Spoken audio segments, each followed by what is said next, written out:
Indo Japan കരാറിന്റെ ഭാഗമായുള്ള TITP technical intern training പ്രോഗ്രാമിലൂടെ ജപ്പാനിലേക്കുള്ള വർക്ക് വിസ ലഭിച്ച് അജിനോറയിലൂടെ ജപ്പാൻ ഹെൽത്ത് കെയർ സെക്ടറിലേക്ക് ഇന്ന് രണ്ടുപേരും കൂടി യാത്രയാവുകയാണ്.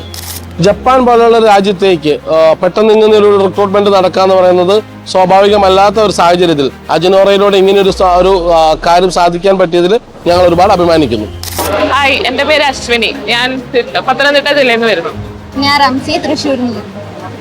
ഞങ്ങള് ഇൻഡോ ജപ്പാൻ പദ്ധതിയുടെ ഭാഗമായിട്ട് ജപ്പാനിൽ പോയി ഹെൽത്ത് സെക്ടറിൽ വർക്ക് ചെയ്യാനുള്ള ഒരു TITP ട്രെയിനിങ് പ്രോഗ്രാമിന്റെ ഭാഗമായിട്ട് ഞങ്ങള് അജിനോറയിൽ പഠിക്കാൻ വരികയും ചെയ്തു. ആദ്യം ഞങ്ങൾക്ക് ലാംഗ്വേജ് ട്രെയിനിങ് ആയിരുന്നു. അതിനുശേഷം JFT പാസ്സായി കഴിഞ്ഞിട്ട് വിസ പ്രോസസ്സിംഗ് തുടങ്ങി. അങ്ങനെ ഞങ്ങളുടെ വിസ പ്രോസസ്സിംഗ് ഒക്കെ കംപ്ലീറ്റ് ചെയ്ത് ഞങ്ങളിപ്പോൾ കൊച്ചിൻ ഇന്റർനാഷണൽ എയർപോർട്ടിൽ വെയിറ്റ് ചെയ്യാണ് ജപ്പാനിൽ പോകാൻ വേണ്ടിയിട്ട്. ഈ പ്രോഗ്രാമിന്റെ തുടക്കം തൊട്ട് ലാംഗ്വേജ് ട്രെയിനിങ് ആയാലും വിസ പ്രോസസ്സിംഗ് ആയാലും എല്ലാത്തിനും ഹെൽപ്പ് ചെയ്തത് അജിനോറയാണ്. അതുപോലെ തന്നെ പ്രാവി സാറിന്റെ നല്ലൊരു സപ്പോർട്ടും ഉണ്ടായിരുന്നു. എല്ലാത്തിനും ഞങ്ങളുടെ വക നന്ദി. ഞങ്ങളുടെ ജപ്പാനിലേക്കുള്ള യാത്ര ഇവിടെ തുടങ്ങുകയാണ്. താങ്ക് യു അജിനോറ. Get set fly.